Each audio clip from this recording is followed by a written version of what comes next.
as a co-founder myself, I'm just going to dive a little bit into what my dynamic is with my co-founder. So me and my co-founder, his name's Adeo Resi, my co-founder at the Founder Institute, we are pretty different people. Okay, he's an extrovert, he's a risk taker, and his specialties are things like sales, tech, and finance. He's the one that's always on the big stages at the big conferences and things like that. Whereas I am more of the introvert for sure. I I don't consider myself risk averse, but certainly compared to my co-founder, I'm risk averse. So that's why I say semi risk averse. And I'm much more sort of into the details, into the marketing and the operations and the product of what we do at the Founder Institute. So while the important thing here is while we're pretty different people in terms of skill sets and just our the things that we bring to the table, him being an extrovert, me being an introvert, the important thing is that our styles are aligned, right? We have shared interests outside of the business. We both love the outdoors. We both love doing stuff like that. We've known each other for a very long time. We both have a similar work ethic, right? Sometimes I'll wake him up in the morning. Sometimes he'll wake me up in the morning. But I think the most important thing is that we're very structured thinkers. Okay, and this even reflects itself in the product of the Founder Institute, where we're basically creating a structured process to help people build businesses. Every problem that we encounter or every challenge or whatever it is as a business, we always tend to break it down in a very structured way, right? And it's just like, okay, we need to do this first, then we need to do that, then we need to do this. Let's not worry about that until next week or whatever, right? So we attack problems the same way. So the important thing to understand here is that, you don't need to be super similar to your co-founder, right? It's good to have a lot of differences, not only in your personality, but your skill sets. But the most important thing is that your styles are aligned, right? I think that is why myself and my co-founder have been successful together, is because our styles are aligned. Even though we have a lot of other differences, the way that we attack problems, the way that we figure out how to build products and things like that, it's all very aligned. The second thing that I'll talk about here is sort of the classic team skills composition. All right, so I'm putting this on here now, but honestly, this is a little outdated, but just hear me out, okay? Normally, and this was something that became popular sort of in the early 2010s, I would say, where, from an investor's perspective, for them to look at a prospective investment, especially angel investors, and say, okay, this seems like a team that has the ability to execute, that maybe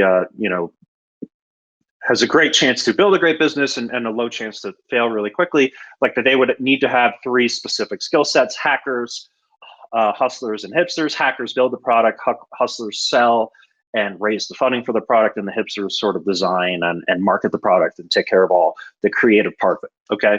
So that made very much sense from an investor perspective to kind of use that as a filter to look at businesses. But honestly, I see way too many founders using the same model to build their teams from the ground up, and that's a massive, massive mistake, okay?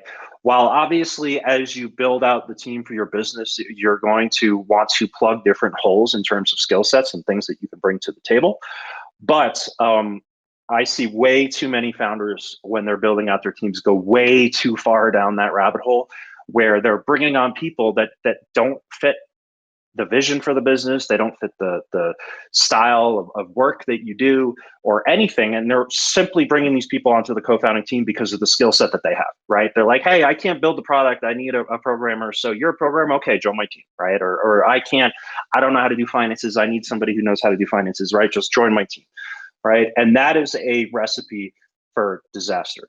So the second thing that I'll say here is, don't only look for skill sets, okay? Once again, you have to make sure that your working styles are aligned, and you have to make sure that your vision for how you want to build out the business are aligned. Those two things are number one and number two, okay? Skill sets should probably be number three. And unfortunately, what we see most of the time with co-founders solo founders trying to bid out of the team is they start with the skill set. And don't start with the skill set, okay? Just don't. because that's going to cloud your judgment, and you're going to start bringing on people to your team purely based on skill when they don't fit any of those sort of team parameters that honestly are going to make or break the business. The third thing that I'll say here is you want to find FSO people, okay? FSO, pardon my French, stands for figure shit out. As a startup, as an early stage startup with very little resources, okay, when you only have a small number of people on your team, if you have somebody who's like a finance person or something and all they want to do is finance and they don't want to do anything else and they don't want to just kind of, all have this all hands on deck mentality where they have to figure things out that maybe they didn't go to school for or whatever, and they have to like get into the weeds and go on Google and just learn something new. If you don't have those types of people on your early stage team, you're going to fail. Okay. It's going to be an all hands on deck type of mentality in the early stages of your business. So you need people that can just problem solve. All right. For anybody who's familiar with the Founder Institute, we really take this to heart. Our admissions process in our program is based on social sciences. And one of the main things that we look for within that realm is something called fluid intelligence. And fluid intelligence, it's not IQ, right? IQ is sort of like raw computing power.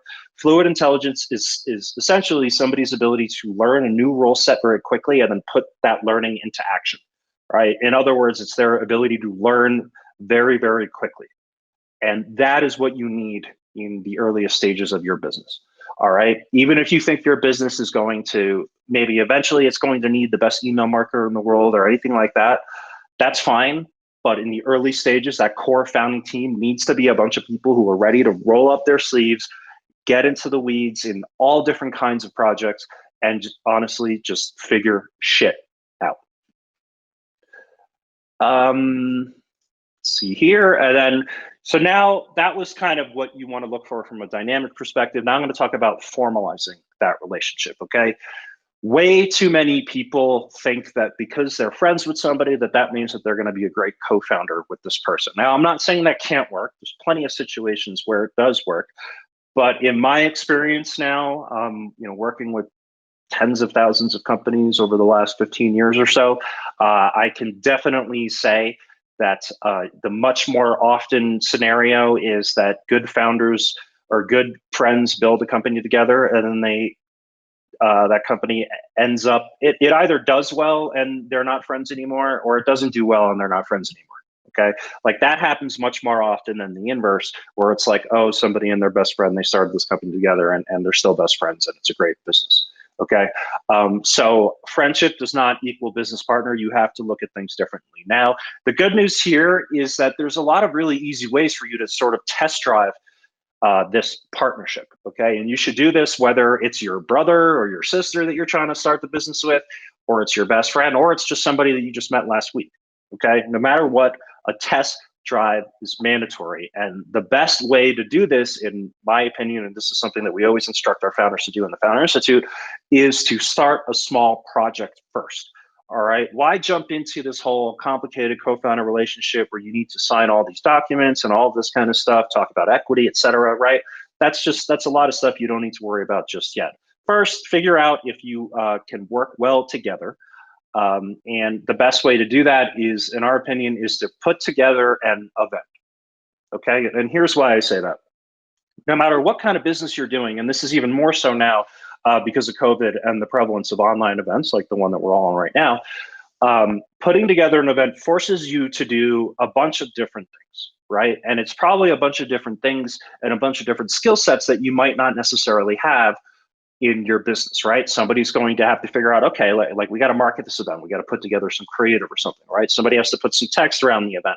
Somebody has to figure out how to get some partners or something and post this on different websites and maybe talk to press or something for the event, right? Then somebody has to get speakers for the event. Somebody has to run the event. We need to figure out the technology. We need to do all this stuff. How do we communicate with the attendees? How do we communicate with them afterwards, et cetera, right? It's sort of a great microcosm for building a business, in my opinion, because again, it forces a small team of people to address a lot of different problems, very similar to what they're going to have to do when they build out a business, to do it very, very quickly and to learn very, very quickly and collaborate on how to do that, right? And people are going to have to say, okay, yeah, I don't no idea how to do this. I didn't go to school for this. I have no experience doing this professionally, but yeah, sure, I'll go figure it out. I'll do this, you do that, right? So it is kind of a great petri dish for how you will build out the business, and then and how that relationship will work with this team.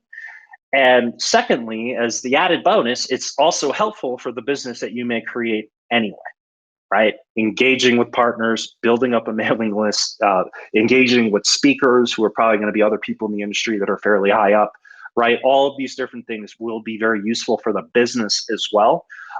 So that's why I think it is it's a great way to test out those relationships. And once again, I don't care if it's your wife or your husband, your brother, your sister, your mother, your father, your best friend, your worst enemy, whoever it is that you're thinking about building a business with. Hopefully it's not your worst enemy, but a test drive is absolutely 100% mandatory. Do not make the mistake that I've seen a million times, where a relationship in one realm, friendship, spouse, romantic, whatever kind of relationship, translates to this business realm. It is completely different ballgame.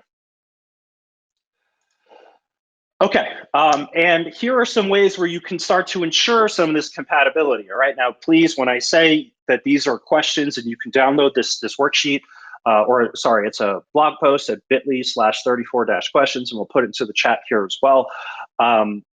These are just some questions where you can start to dive in to some of the specifics on how maybe you are jiving with this potential co-founder in terms of, where do you see the business going? What state is your life in right now? What are your priorities?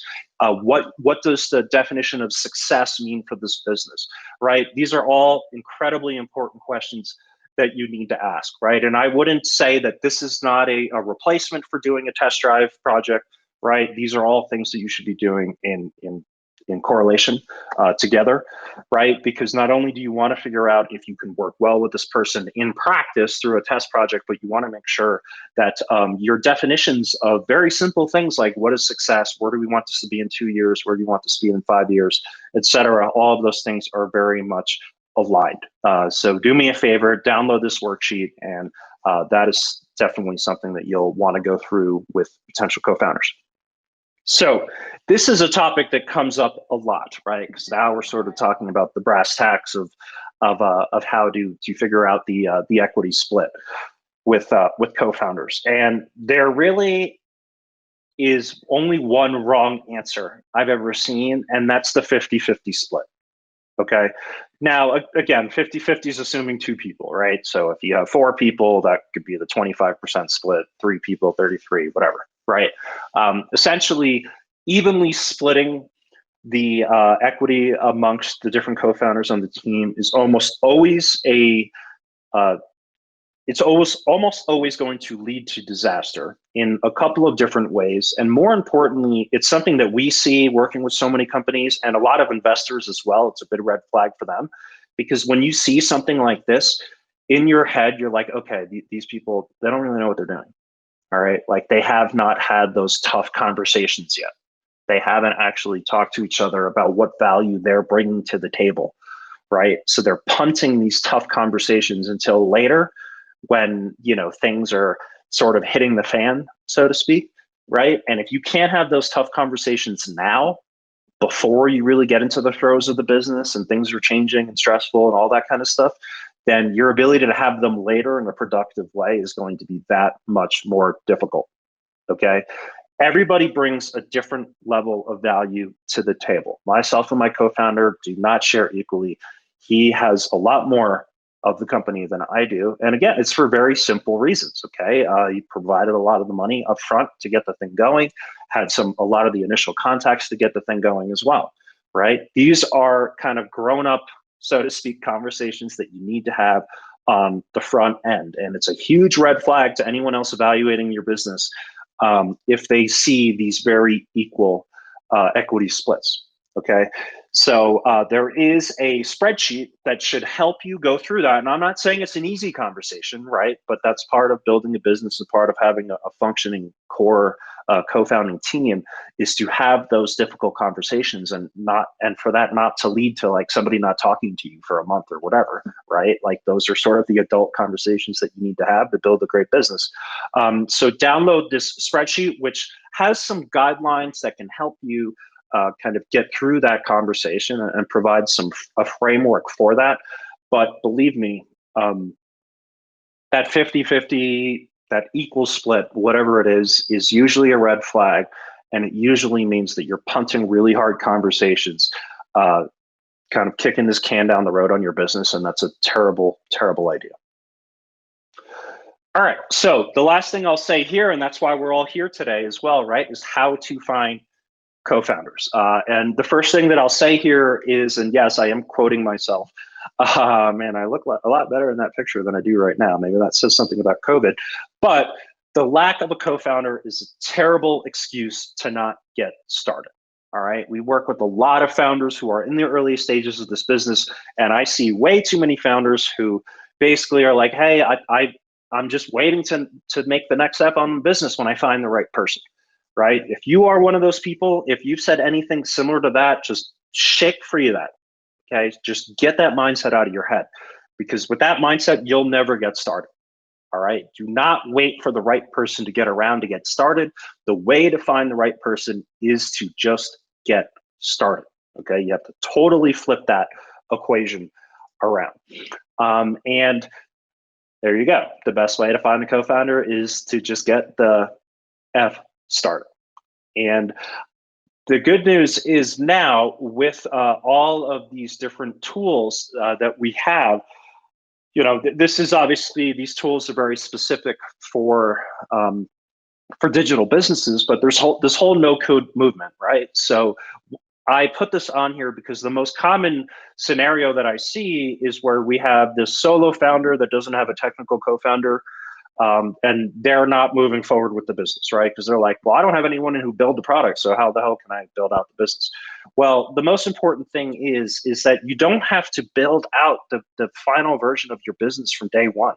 All right, you can start cobbling together different tools on the internet. It's this whole no-code movement. Check out nocode.tech. It's on the bottom right here. Pretty good directory of all these different types of tools. All right. But the most important thing is, like, don't wait until your product's perfect to start building it. Just start building it. Because by actually building out your product, by interacting with other people in the space, by starting to build lists of interested customers, by actually diving in and interacting with people interested in what you're doing, that's how you're going to find people to join your team. Right? If you're just sitting around waiting to find the right person to even start any of those things, then you're never going to get started. Okay? So don't use the lack of a co-founder as an excuse to not get started. It is a terrible, terrible excuse, and it will almost always result in you never getting started. All right? And the other thing to do too, to start connecting with different people in the space, is to not observe, but to participate. All right. No matter what kind of business you're building, there are communities around that business, right? There's LinkedIn groups, there's Slack groups, there's check Eventbrite. See all of the different events that are going on. And again, even if you're an introvert like me, it's online, right? So it makes it a lot easier. It's cheaper, it's faster, it's less of a time commitment, all these kind of things to just connect with different people in your space. There's a lot of other tools here as well. And obviously the Founders Institute as well does help a lot of people find other interested people in their space to help them build out their business. So don't observe, participate.